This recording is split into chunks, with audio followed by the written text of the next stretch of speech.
the voice of Dixie State College. Dixie Sun News. Welcome to this week's edition of Dixie Sun News. This past week, Dixie had some visitors on campus that might have raised a few questions.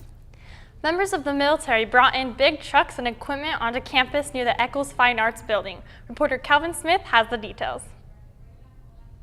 A more exciting day than usual today at Dixie State College as civil support teams from New Mexico, Nevada, and Utah all collaborate in a training exercise simulating a response to a weapon of mass destruction.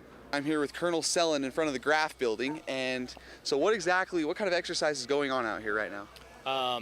Today we're doing a joint response with civil authorities from here at St. George, hazmat and fire with the 92nd Civil Support Team out of Nevada. We're supporting the 85th Civil Support Team, which is home to Utah, Salt Lake City. So the scenario today is that there's some suspicious events happening in the school that have to do with chemical, biological, or radiological agents, which is what we specialize in. Weapons of mass destruction civil support teams support local first responders in the event of a biological or radiological attack, as well as in the containment of other hazardous agents. What this is essentially, these are the first vehicles that will come on scene. It brings our command element, our operations element. We have modelers, so like if there's a release of a hazardous chemical, we can actually do a plume model that says, hey, based on the current weather, winds, and what this thing is, you should evacuate this area so that we can give that to the first responders. If you need to shelter people in place, you need to evacuate neighborhoods, schools, senior citizen homes, etc. And so these are literally mobile laboratories. We've got the microscopes in there. We can test for toxins, we can test for biological entities, we can test for any type of chemical.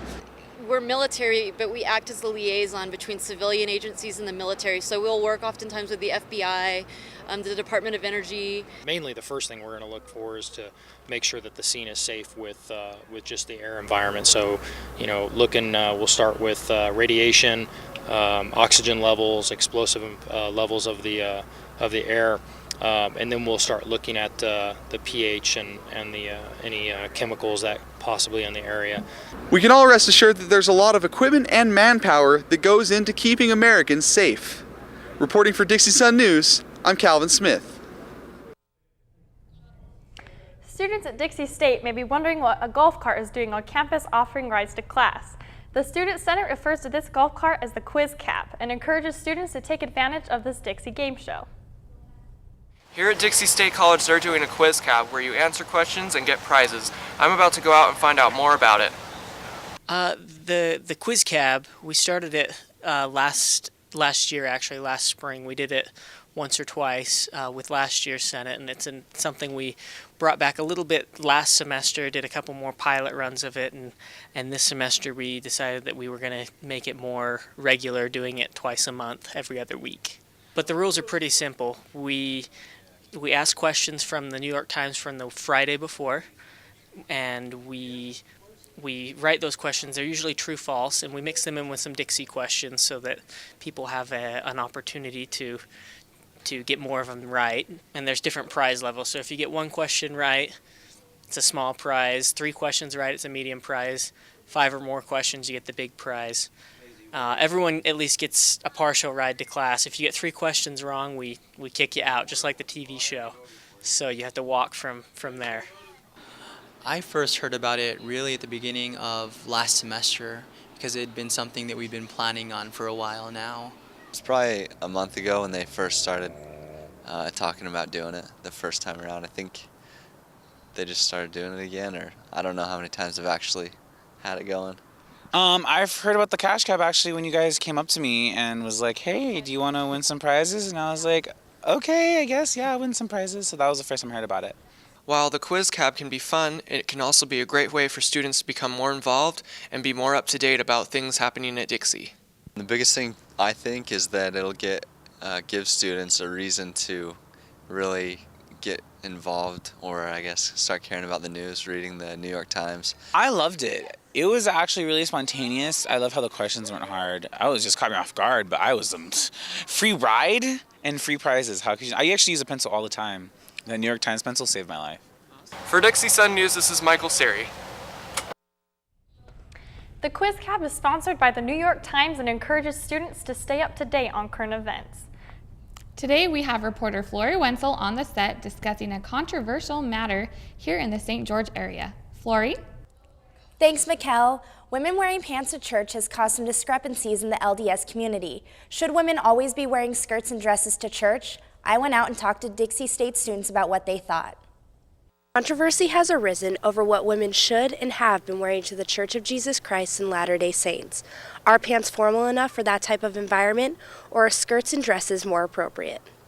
I think that it's great that women wear pants. I think it's weird that some churches are even having like the debate over whether or not, like, I think it just matters, you're there, you're at church, like, who cares if you're wearing pants? Women wear pants to business meetings and everywhere else. I don't see why they wouldn't be able to. I think that it like kind of discourages people from like going to those churches. Like, I know I wouldn't want to go to a church where people like give me dirty looks or like think that I'm sacrilegious just because I'm wearing pants. I personally like to wear skirts, but that's my own personal opinion. Like, if a girl walked in and she was wearing pants, I wouldn't be like, oh, she's wearing pants. I think it's funny that became controversy just because I feel like it's kind of lost sight of what church really is. I don't think it should be focused on pants or anything like that. So I think that was kind of my take, but I mean, I'm not going to think something different if they come in pants. Obviously, I think they're very pretty in skirts, but so I don't know if I really have a big opinion on it, besides the fact that I think you're losing focus of what church is all about. My whole life, women have always worn skirts to church, so I've never really seen them in person, like wear pants, so I don't really care though. If a woman wants to do it, it's fine with me.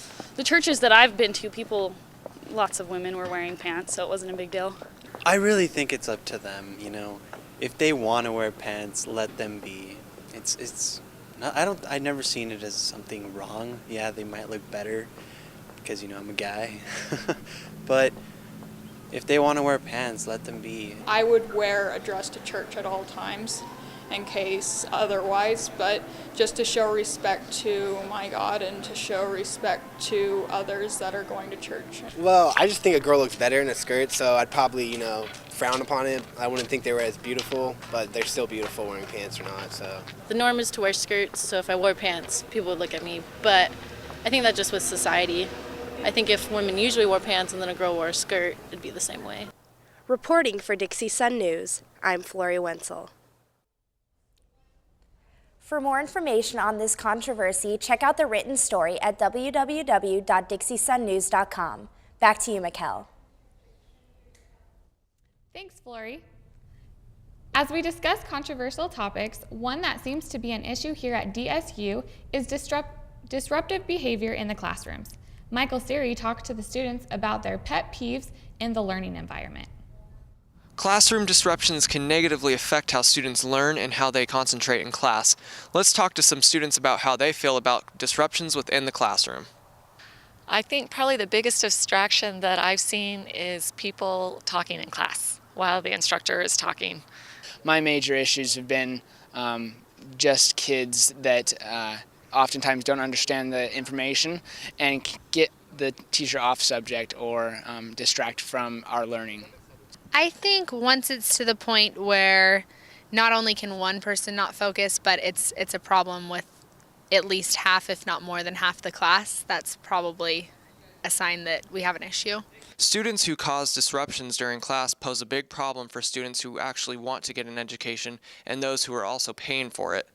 It can also negatively affect faculty members as well.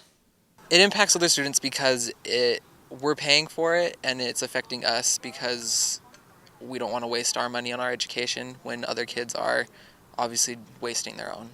I think a lot of students will often get distracted. In my department, they have computers, so they'll open up their Facebook when the teacher gets off subject, and they stop learning at that point.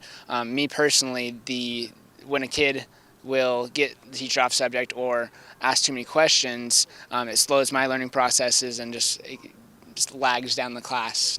I think it's not only a mindset where individuals just need to start making sure that they focus on that, but professors need to set the example themselves there can't be the distractions coming from professors.